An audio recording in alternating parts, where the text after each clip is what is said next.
Privilégio estar aqui de novo, mais uma vez com vocês. Eu já tive, acho que em alguns aniversários aqui nesses 18 anos.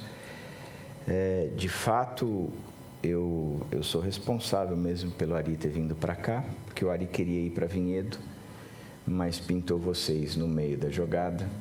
E quando ele disse que queria ir para Vinhedo, o que eu disse para ele, não, Ari, se prepara, porque Deus tem o melhor para você, e ainda está por vir, e assim por diante, porque eu não aguentaria mais trabalhar com o Ari, eu corintiano e ele palmeirense, eu preferia despachá-lo o mais rápido possível da minha vida, né? 18 anos também é um negócio importante, né? Apesar de alcançar a maioridade, poder dirigir, se fez besteira vai preso agora, né? Então é responsabilidade maior. Quero conversar com vocês sobre aquele movimento de amar a Deus, amar o próximo, servir a cidade, né, a comunidade. E eu queria pensar hoje sobre amar a Deus, amanhã sobre amar o próximo e domingo sobre servir a cidade. E pensar em amar a Deus, eu não consegui tirar, talvez encontrar um outro texto que não seja o texto de Apocalipse, capítulo 2, quando uma igreja ela é testada no seu amor, né? Amanhã à noite eu queria falar com vocês sobre Efésios capítulo 3. Hoje, como é o nome do rapaz que dirigiu o louvor? Roberto. Quando o Roberto falou, abra sua Bíblia em Efésios, eu falei, puxa, Roberto, eu vou falar sobre Efésios 3. Aí ele falou sobre Efésios 1. Aí depois vem o Rogério e fala, abra sua Bíblia. Eu falei, vou embora, gente, pelo amor de Deus. Vocês me mandam, me convidem, vão falar o texto que eu vou falar, não volto mais, nunca mais. Então amanhã eu falo sobre Efésios 3 e domingo sobre 2 Timóteo. Quero dar uma passada em 2 Timóteo. Amanhã é Efésios 3 sobre o amar ao próximo e no domingo sobre 2 Timóteo sobre servir a cidade. Hoje quero então ler com vocês 2 Timóteo de 1 a 7, 2 Timóteo não, Apocalipse de 1 a 7, queria ver se estavam acordados, afinal de contas, vocês têm 18 anos, já são responsáveis pelos próprios atos, né? O texto diz assim, ao anjo da igreja em Éfeso escreva, estas são as palavras daquele que tem as 7 estrelas em suas mãos, em sua mão direita e anda entre os 7 candelabros de ouro. Conheço as suas obras, o seu trabalho árduo e sua perseverança.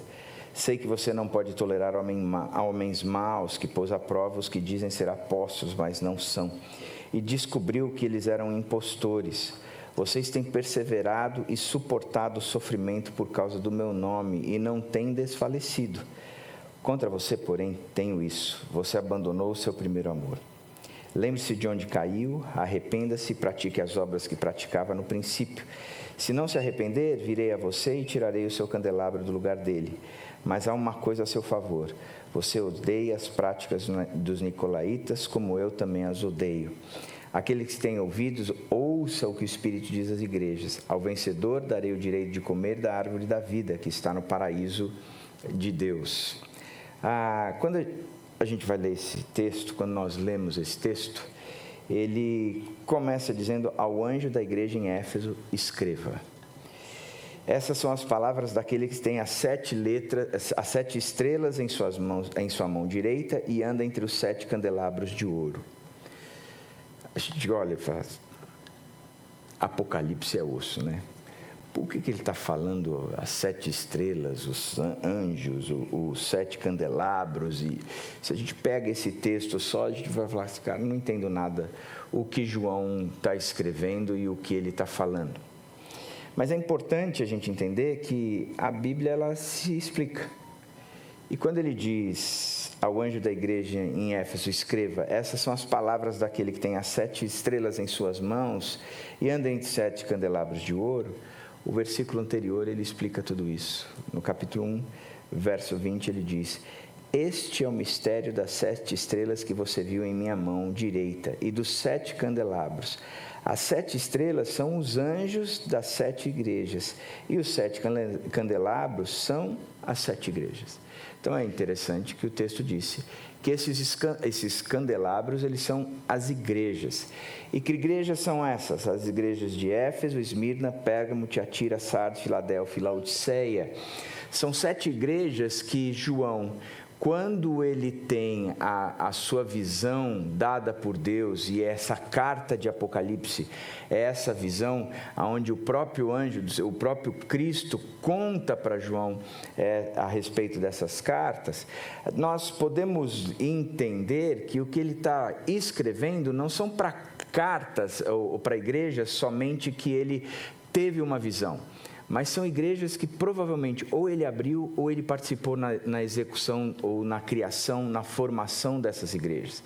Então ele também conhecia as igrejas, mas ele não fala a partir do seu conhecimento, ele fala a partir do conhecimento de Jesus Cristo, porque ele está dizendo: estas são as palavras daquele que tem as 7 estrelas em sua mão direita e anda entre os 7 candelabros de ouro. Ou seja, eu estou trazendo palavras aqui e não são palavras minhas, porque talvez vocês que me conheçam estão entendendo que o que eu estou escrevendo para vocês são palavras minhas de interpretações que eu tenho a respeito de vocês, mas não são. Na verdade, o que eu estou escrevendo para vocês tem a ver com as palavras, ou foi dito por aquele que tem essas estrelas nas mãos e que anda no meio dos candelabros. Ou seja, é daquele que passeia no meio da igreja. Nós entendemos o seguinte: quando ele fala a respeito dos anjos, algumas pessoas interpretam, ou talvez 3 linhas primárias de interpretação. A primeira linha seria que é um anjo mesmo, que o anjo, cada igreja tem o seu próprio anjo, e o anjo daquela igreja está ali, a gente não vê, ele está por aí, mas é aquele que cuida da nossa igreja. A segunda coisa é que o anjo, ele também pode ser considerado os pastores da igreja. Mas se você olhar para mim e para o Rogério, mas principalmente para o Rogério, você vai falar assim: não pode ser isso, né? A não ser que o André, ok, mas o Rogério só se for um anjo caído, né? Aquele que a gente, mas não dá para considerar dessa forma. Quem são esses anjos? Provavelmente a maior indicação são os dirigentes, a liderança da igreja. Então, quem está escrevendo é Jesus. Jesus é aquele que tem a liderança da igreja na mão. Mais do que isso, ele é aquele que passeia no meio da igreja. Isso é igreja, gente. Isso é igreja. Ele acabou de escrever o que é uma igreja. O que é que difere uma igreja de qualquer outra comunidade, aglomeração de pessoas, associação de pessoas? O que é que diferencia? O que diferencia uma igreja de qualquer outra coisa é que o Senhor Jesus Cristo anda no meio dela e ele tem a liderança em suas mãos. Isso é igreja. Isso é tão interessante de pensar, porque ele sempre quis habitar no meio do seu povo. Quando você pega a história de Israel, que representa muito a nossa história, quando o povo estava no Egito, debaixo do jugo do faraó, e estavam lá porque não confiaram em Deus e foram para o Egito porque a terra estava passando fome, e ali ficaram, representa ali a nossa condição sem Cristo, antes da nossa salvação. Representa ali aquela comunidade, o povo de Deus, que por causa do pecado se distanciou de Deus e estava escravo e sob o jugo de alguém, dentro de uma comunidade, dentro de uma nação que não era sua. Mas o que é que Deus faz? Diz que ele ouve o clamor, ele vê o sofrimento e desce. E com mão poderosa tira o povo do Egito e diz: agora eu vou levá-los para uma terra que manam o leite e o mel, ou seja, terra boa, produtiva, terra que não é mais essa que vocês têm escassez, porque a torneira é fechada por alguém para vocês trabalham dia e noite, num jugo pesado, porque vocês não estão trabalhando e produzindo para vocês, mas estão debaixo daquele jugo. Eu estou levando para uma terra que é a terra de vocês, uma terra que manda muita coisa. E eu vou tirá-los daqui e a gente vai passar pelo deserto até chegar nessa terra. Mas tem uma coisa, eu quero habitar no meio de vocês, porque vocês são meu povo. Durante o dia, eu vou mostrar que eu estou habitando no meio de vocês, porque vai ter uma coluna de fumaça, e vocês vão seguir essa coluna de fumaça. À noite, vai ter uma coluna de fogo, e vocês vão estar sempre ao lado dessa coluna de fogo, seguindo essa coluna de fogo. Por quê? Porque vocês são o meu povo e o lugar onde eu habito. Tanto que depois nós começamos a perceber a construção da própria habitação de Deus no meio do povo. Começa com a tenda do encontro, depois o tabernáculo e depois o templo, que era o lugar onde Deus habitava no meio do seu povo. Tanto é verdade que quando Moisés está no alto do monte, recebendo os 10 mandamentos, e o povo toca a muvuca lá embaixo, e Deus diz: sai da minha frente, Moisés, porque minha ira vai se acender contra esse povo, e eu vou destruí-los, e de você eu vou fazer uma grande nação. E Moisés negocia com Deus, dizendo: não precisa fazer uma grande nação não, pode deixar que eu vou resolver isso. E Moisés desce, mata 3.000, volta para Deus e diz: a casa está limpa. Eu fiz o que o Senhor queria fazer, eu extirpei do nosso meio, eu arranquei do nosso meio aquelas pessoas que não deveriam estar entre nós. Aí Deus diz para Moisés assim: então tá bom, obrigado por você ter feito isso, você é um cara bacana, mas você não é suficiente, porque se eu for com esse povo é um povo orgulhoso, de dura cerviz, mas cedo ou mais tarde, a minha ira vai se acender contra eles novamente, e eu vou destruí-los. Então eu vou fazer o seguinte: eu não vou com vocês, eu vou mandar um anjo na frente, e ele vai abrir os caminhos, vai levá-los até a terra que é prometida mesmo, terra boa, que manda um leite e um mel, e lá você vai desfrutar, mas eu não vou. Aí Moisés chega para Deus e diz: se o Senhor não vai, mas está dizendo que a gente vai herdar aquela terra, em outras palavras, o Senhor está dizendo que vai nos dar a bênção e nos colocar nessa bênção, mas aquele que abençoa não vai estar conosco. Então eu peço uma coisa: volta com o projeto anterior. Mata a gente aqui no meio do deserto, porque é o fato do Senhor habitar entre nós que nos torna diferentes de todas as outras nações da terra. O que é igreja? Igreja é aquele lugar aonde o Deus, Pai, Filho e o Espírito habita junto com os seus filhos. Roberto leu o texto de Efésios 1, que diz que nós fomos escolhidos para a adoção. Somos filhos agora. Igreja é isso. Então, quando João está dizendo: eu estou escrevendo para você, igreja de Éfeso, mas não estou dizendo aquilo que eu sei a respeito de vocês.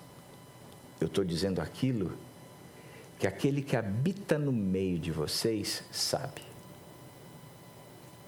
E ele está trazendo algo que ele viu e que ele precisa conversar com vocês. É isso que eu estou fazendo. Não é uma palavra qualquer. É uma palavra de Deus para vocês. E não é um Deus qualquer. É um Deus que habita no nosso meio, que passeia no meio dos candelabros e que tem essas estrelas na mão. Éfeso era talvez a a cidade mais importante e a maior cidade do Império Romano na Ásia Menor. Portuária, extremamente importante para o comércio, politicamente falando para Roma, extremamente importante. Uma cidade grega, aonde o pensamento grego, o berço da filosofia, o berço da razão, né, desse movimento de secularismo que vem do iluminismo, trazendo a razão e deixando de lado a fé, ela era aquela cidade. Uma cidade onde havia um sincretismo muito grande, um sincretismo religioso, racial, político. Por quê? Porque ela era grega, mas ela era tão importante que muitas pessoas de outros lugares vinham para habitar ali. Ela tinha uma característica interessante. Ela tinha o templo Artemis, ou Diana, que foi escolhido ou foi eleito como uma das 7 maravilhas do mundo antigo. Diz que era um templo lindo. Esse templo, ele foi totalmente destruído, primeiro por um incêndio e depois terremotos, uma série de outras coisas, que hoje em dia ele só tem uma coluna em pé. E aí, essa é a cidade que havia essa igreja, aonde aquele que habita no meio da igreja, que tem a liderança nas suas mãos, enxerga algo naquele povo e diz: eu preciso conversar com vocês.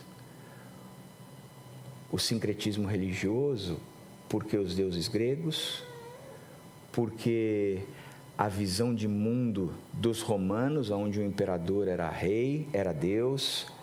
Ao mesmo tempo, alguns judaizantes saindo de Israel e vindo aqui para Éfeso, começando essa igreja. Então, você tinha um monte de crenças, tanto que ele cita aqui os nicolaítas.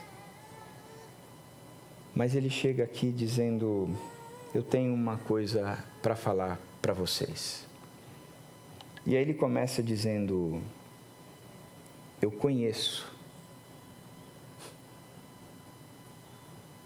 Eu conheço. Não é um Deus que somente habita no nosso meio,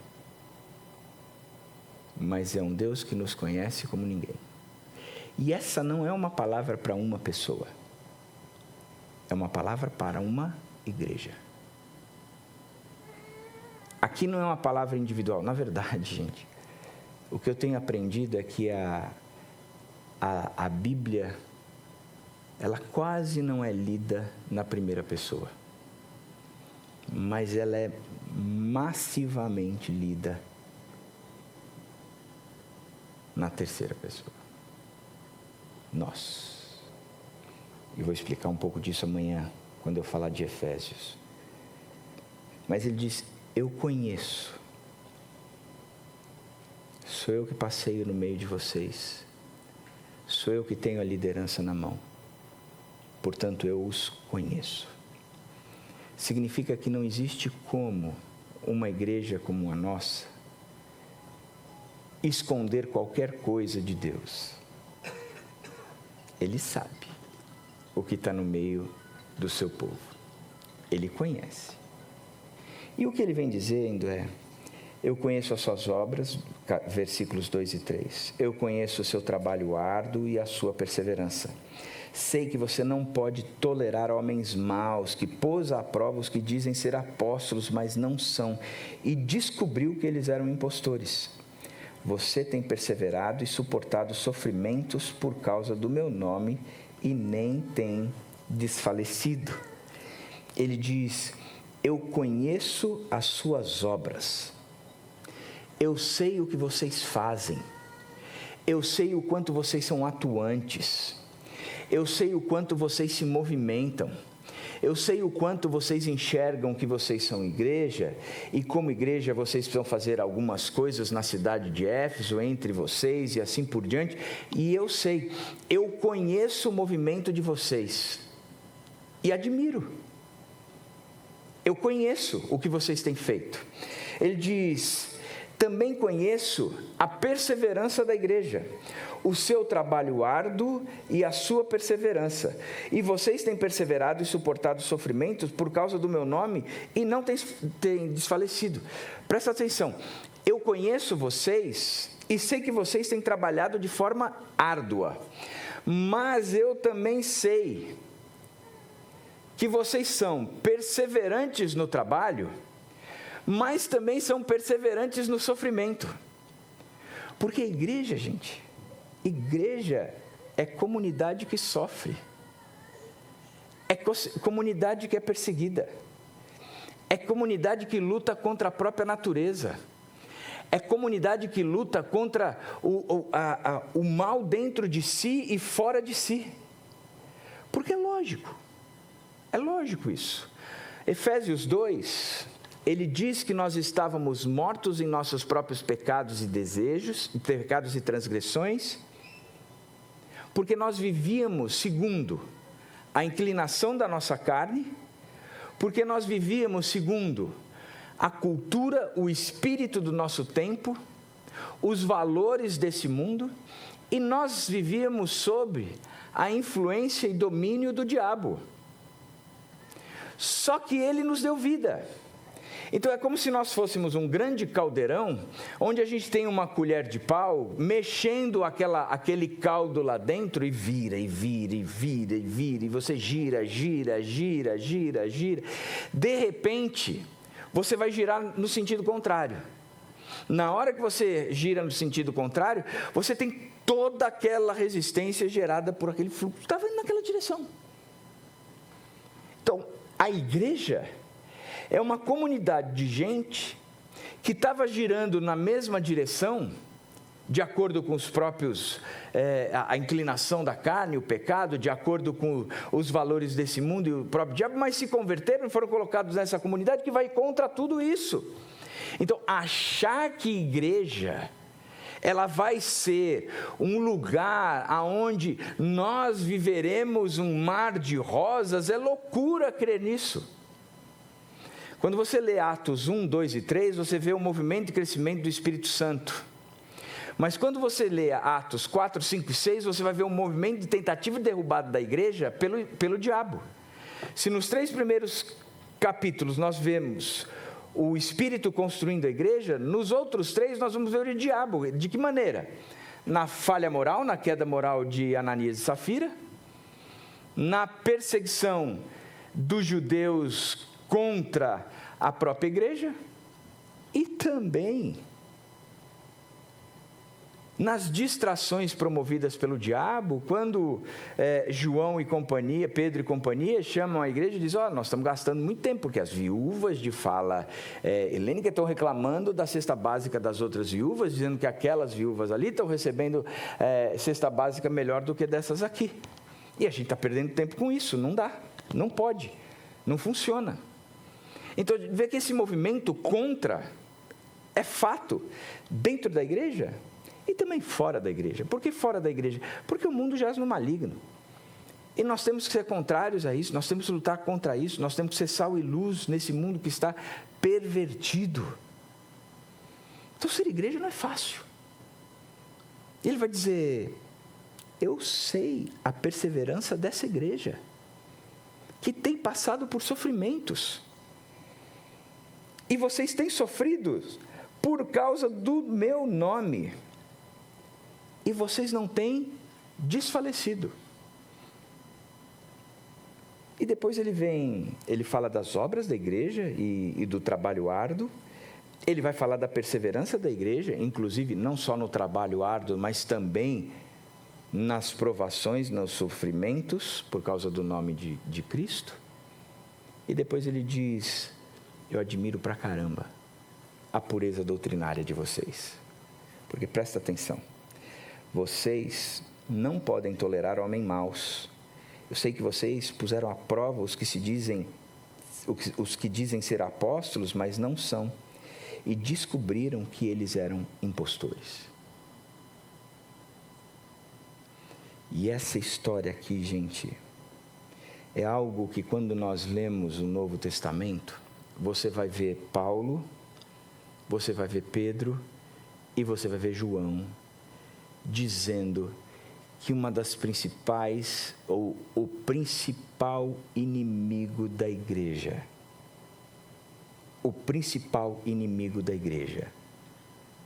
são aqueles falsos mestres que estão dentro da igreja. Aqueles que estavam no nosso meio, mas nunca foram um de nós.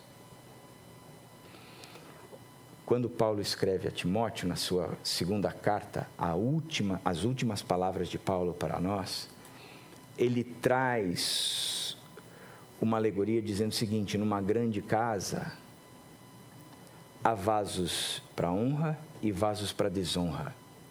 Vasos para honra, prata e ouro. Vasos para desonra, madeira e barro.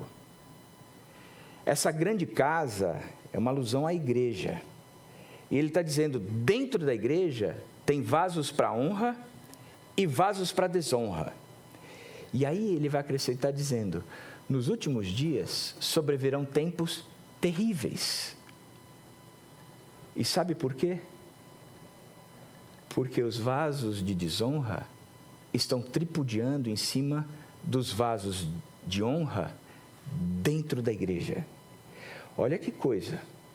Nós costumamos dizer que os sinais dos finais dos tempos são guerras, rumores de guerras, o que está acontecendo no Oriente Médio, a faixa de Gaza, Jerusalém, os palestinos, olha aí, o movimento do anticristo, o comunismo, e a gente começa a dizer, olha quanta coisa está sinalizando os finais dos tempos. Mas quando Paulo escreve a Timóteo, ele diz, o principal sinal dos finais dos tempos é que nos últimos dias sobrevirão tempos terríveis. E o problema não é o que está acontecendo fora da igreja, mas é o que está acontecendo dentro da igreja. Os vasos de honra, eles estão sendo totalmente apagados e abafados pelos vasos de desonra. Isso dentro dessa grande casa que é a igreja.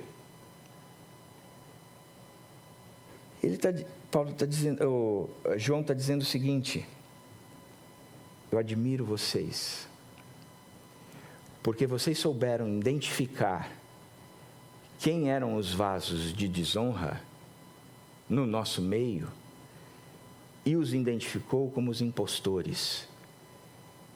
Impostor, quando se tira a máscara, ele não tem valor mais nenhum. Ele perdeu seu poder, porque agora nós sabemos que eles não são aquilo que eles eram. E vocês são incríveis nisso. Agora presta atenção, os pontos fortes dessa igreja é que a igreja, ela praticava, realizava obras sensacionais.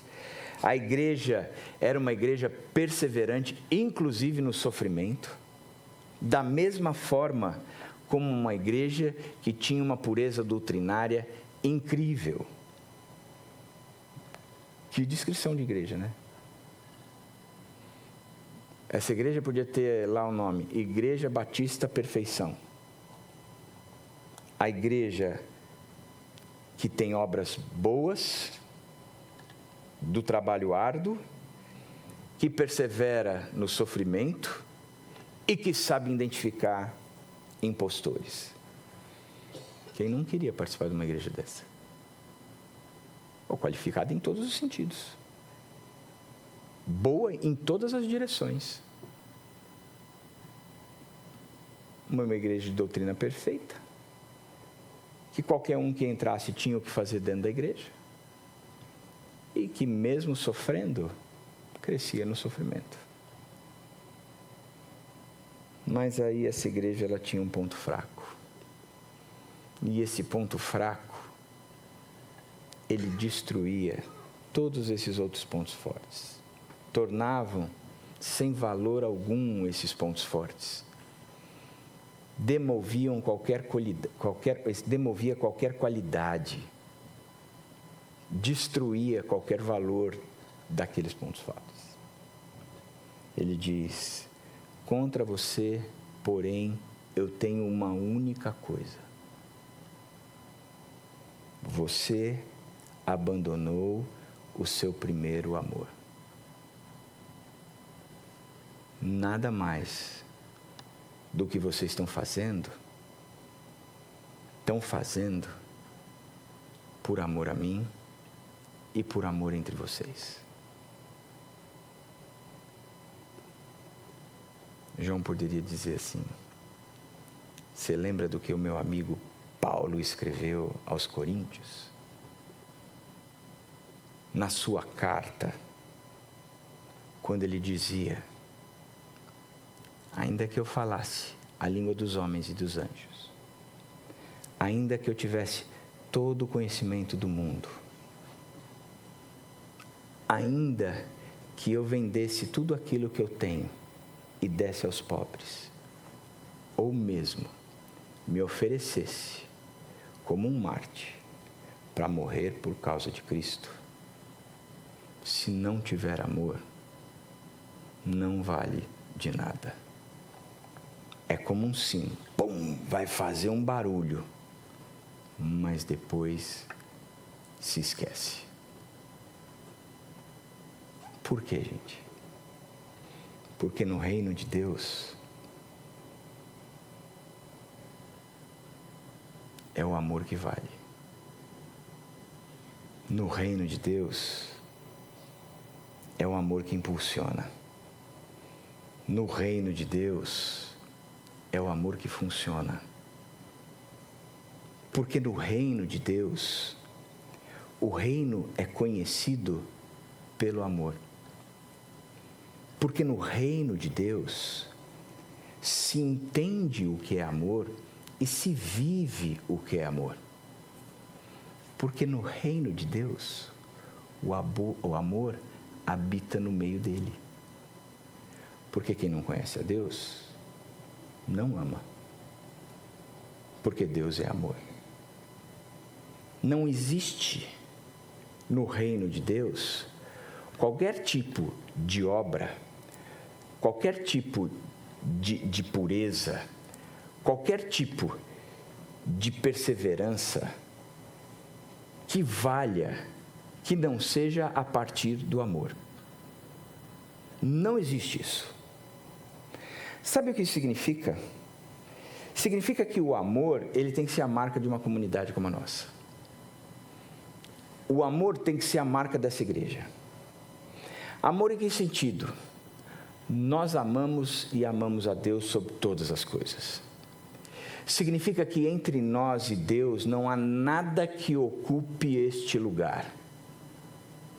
Não há nenhum ídolo. Não há nada que ocupe o lugar de Deus no nosso meio.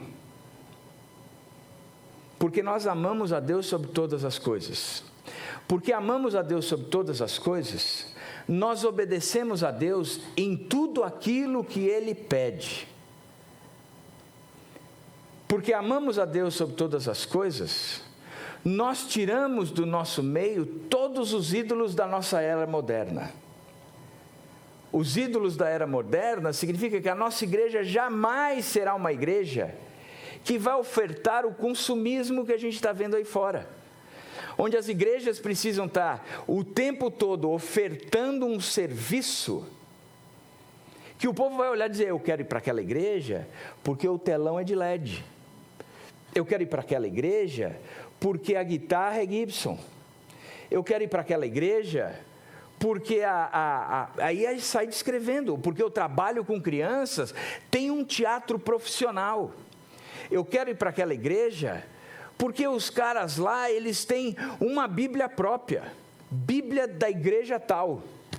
Eu quero ir para aquela igreja porque o pastor daquela igreja é um pastor famoso, porque o pastor daquela igreja é um pastor relevante, porque o pastor daquela igreja tem um monte de seguidores naquela igreja, ou nas redes sociais. Eu quero ir para aquela igreja porque o pastor é bonito, na minha não dá. Por quê? Porque nós estamos acostumados a olhar para a igreja como se fosse um lugar de serviço. aonde não é um lugar que eu vou para servir, mas é um lugar que presta serviço para mim. Porque se o louvor não for bom, eu vou embora. Porque se a mensagem não for boa, eu vou embora. Porque se a igreja não tem ar-condicionado, eu vou embora.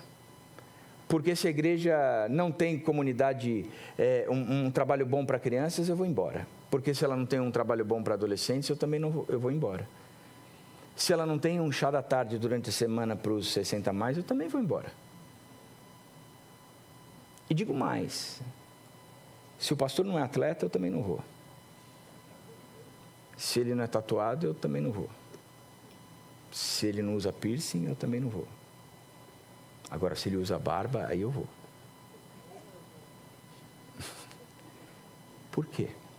Porque nós estamos acostumados a ir para a igreja para ser servido, para receber. E lugar, igreja, é lugar para a gente ir e amar. Amar a Deus e amar o próximo. Já parou para pensar na expressão máxima desse amor na oração do Pai Nosso? Quando Jesus diz assim, e quando vocês forem orar, é uma oração comunitária, vocês orarão assim: Pai Nosso, não é uma oração individualizada, meu Pai, o Pai que é nosso, santificado seja o teu nome, venha o teu reino, seja feita a tua vontade, assim na terra como no céu. E aí ele vai descrever qualidades da comunidade. O pão nosso de cada dia nos dai hoje. Que isso significa que eu nunca tenho um pão que é meu só. Que o pão que eu tenho foi me dado por Deus para que eu possa suprir a necessidade daquele que eu não tenho.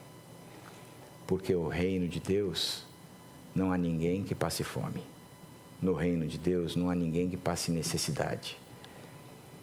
Não quer dizer que no reino de Deus todo mundo tem que estar no mesmo patamar, igual, na mesma condição social e uma série de outras coisas. Não quer dizer que você tem que vender tudo que você tem. Mas no reino de Deus, ninguém passa fome. Ninguém passa necessidade. Porque o reino é de Deus e Deus é amor. E a gente ama, cuidando. No reino de Deus, os relacionamentos são nutridos, são mantidos e nunca são quebrados. Por isso nós oramos. Que o Senhor perdoe as nossas dívidas, assim como nós perdoamos os nossos devedores. No reino de Deus, o perdão é mantido, porque o corpo não combina com partido. A gente pregou uma série chamada O Corpo Partido, e a frase era: o corpo não combina com partido, nessa luta da polarização que a igreja enfrentou, e a igreja se tornou totalmente dividida. No reino de Deus, há perdão e não polarização. No reino de Deus, há união e não divisão.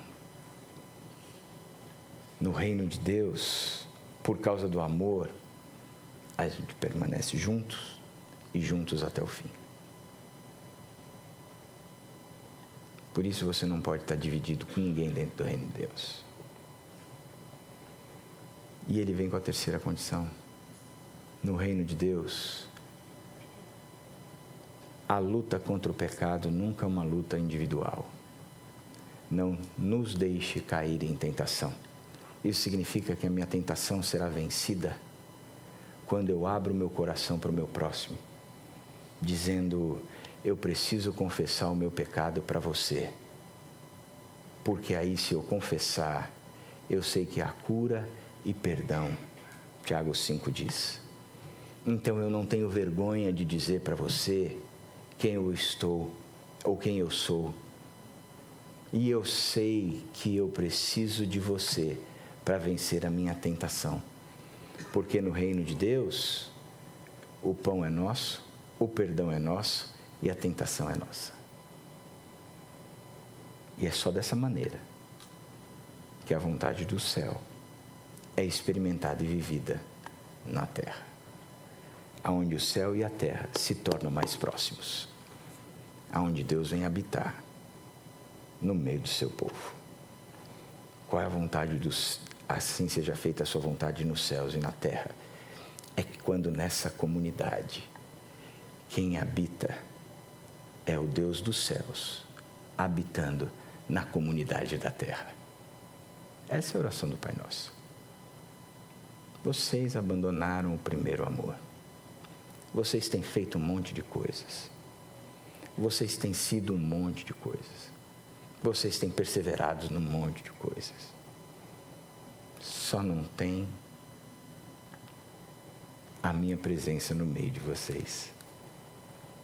Porque vocês abandonaram aquele que é o amor. Mas é bacana que o texto também nos dá um caminho de retorno, né? Ele diz assim: lembre-te de onde você caiu, arrependa-se e pratique as obras que praticava no princípio. Olha que coisa interessante. Ele elogiou as obras e aconselhou a praticar as obras. Verdade ou não? Ele disse lá: eu admiro o seu trabalho árduo e eu conheço as suas obras. E vejo que nessas duas coisas você persevera. Mas o que eu quero que você faça agora é que você lembre-se de onde caiu. Arrependa-se e pratique as obras que praticava no princípio. Uma das coisas que eu digo é o seguinte: não há restauração que não comece com a conscientização de que a coisa está errada.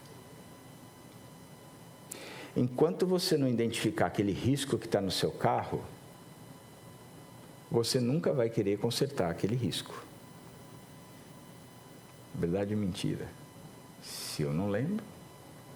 Eu tenho um vizinho, que ele frequenta a igreja também, e é meu vizinho de porta, assim, no prédio que a gente mora. Ele tem um carro, eu acho que todo dia ele fiscaliza aquele carro. Todo dia. E vira e mexe no grupo do prédio, ele coloca: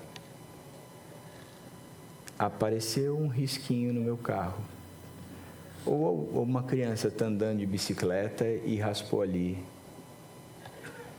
E eu paro perto do carro dele, a minha moto é grudada no carro dele, e eu falo assim: fui eu mesmo. Risquei, eu não curto muito, passei a... E ele começa a rir.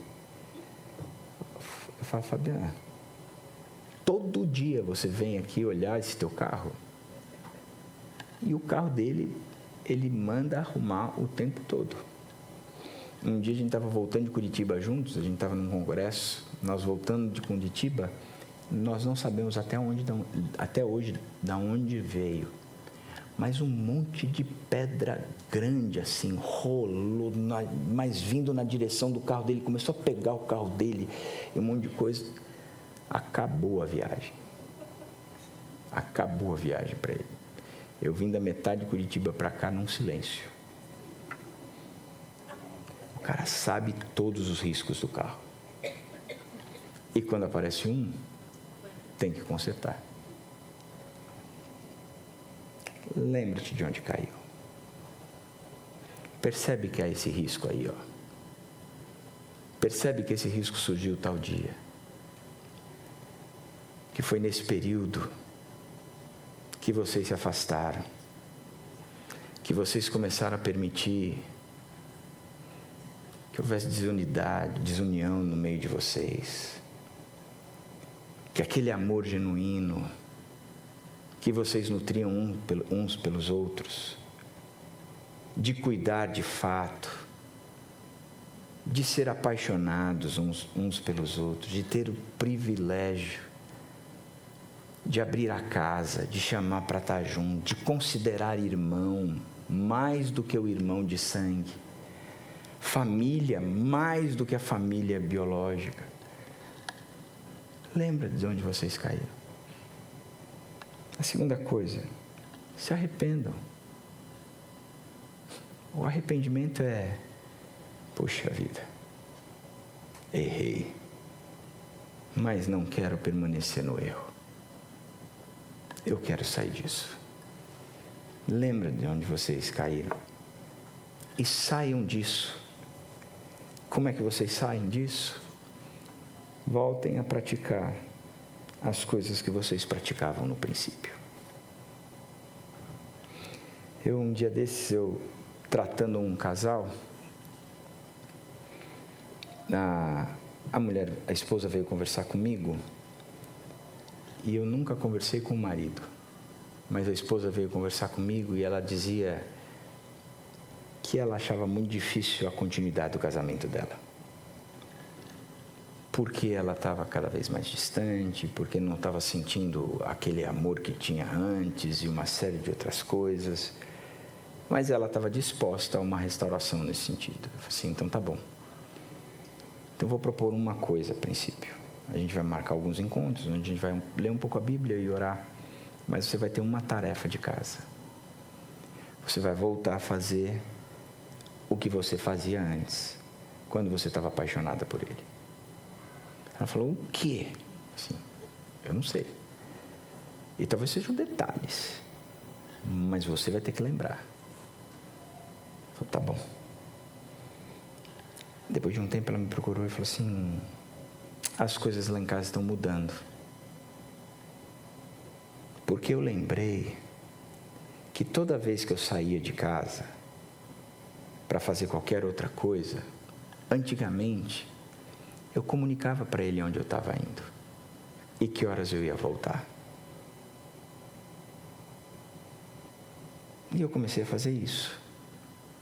Eu ia sair, eu dizia, estou indo buscar o filho, estou indo no mercado, estou indo para o trabalho, estou fazendo não sei o quê. Até que um dia eu falei, estou indo no mercado. E ele falou assim, você quer que eu vá com você? E ela falou assim, vamos. Semana passada eu sentei com ela, a gente estava juntos, não lembro nem aonde.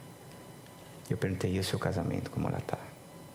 Assim, está muito bom, graças a Deus, restaurou. Na bobeira de comunicar aonde estava indo. Foi bobeira? Foi arrependimento, mudança de rumo, desejo genuíno de querer restaurar essa relação. Prática do primeiro amor. Exercício verdadeiro de quem ama. E o texto, ele diz: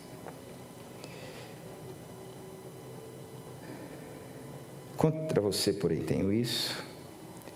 Ele diz, se não se arrepender, virei a você e tirarei o seu candelabro do lugar dele. Essa igreja provavelmente não se arrependeu. Mas a igreja em Éfeso é a única igreja que existe até hoje. Não existe o povo, mas o prédio existe. O templo de Artemis, o templo de Diana, só tem um pilar. Nada resiste à igreja do Senhor. E a fala é: aquele que tem ouvidos, ouça o que o Espírito diz às igrejas. Ao vencedor darei o direito de comer da árvore da vida que está no paraíso de Deus. Aqueles que assim vivem, que assim praticam, são aqueles que viverão eternamente no paraíso de Deus. Essa é a marca da igreja que ama. É a igreja que sabe para onde está indo. Eu estou indo para o paraíso de Deus. E ali eu vou viver eternamente. Vamos junto, gente. Vamos junto. E por que nós vamos juntos? Quando a gente lê Hebreus 11, que é a galeria dos heróis da fé, ele vem descrevendo que um fez, outro fez e assim por diante. Mas tem uma coisa bem interessante no último versículo, nos 2 últimos versículos. Ele vai dizer a respeito de todos aqueles que ele acabou de listar, né? Todos esses receberam bom testemunho por meio da fé. No entanto, nenhum deles recebeu o que havia sido prometido. Todos esses falaram, cara, esses caras foram homens de Deus, mulheres de Deus, viveram pela fé, mas não receberam o que havia prometido, o que havia sido prometido. Por quê? Porque Deus havia planejado algo melhor para nós, para que conosco todos eles fossem aperfeiçoados. Em outras palavras, esses caras cresceram tanto, que foram homens do qual o mundo não era digno. E por isso Deus os tirou antes mesmo de alcançarem a promessa. Porque senão eles chegariam lá. Agora, para eles não chegarem lá, sem nós, é que Deus tirou. Porque ninguém vai cruzar a linha de chegada sozinho. Tessalonicenses é muito claro nisso, quando ele vai explicar a respeito dos que dormem, dos que morreram. Que vai chegar uma hora, quando Deus disser, vamos voltar e reunir a nosso povo, a nossa igreja, e tocar aquela trombeta, diz que os mortos ressuscitarão. E os que estiverem vivos serão arrebatados com os mortos. Ou seja, todo cristão, de qualquer tempo e de qualquer lugar, vai ressuscitar ou vai subir na mesma hora, cruzando a linha de chegada. Porque no reino de Deus, ninguém cruza essa linha de chegada sozinho, porque no reino de Deus, nós somos família, igreja, comunidade, povo, nação, sacerdócio. Portanto, não há como nós dizermos que somos igreja se nós não amarmos Deus sobre todas as coisas. E esse amor ser evidenciado em nós. Mas esse amor tem que ser vivenciado em nós, porque nós amamos todas as coisas. E o que eu quero terminar dizendo é, por mais que seja um texto escrito a uma comunidade, a uma igreja, eu não sei como você está, eu não sei como você chegou aqui hoje, na verdade eu não sei como está o seu primeiro amor.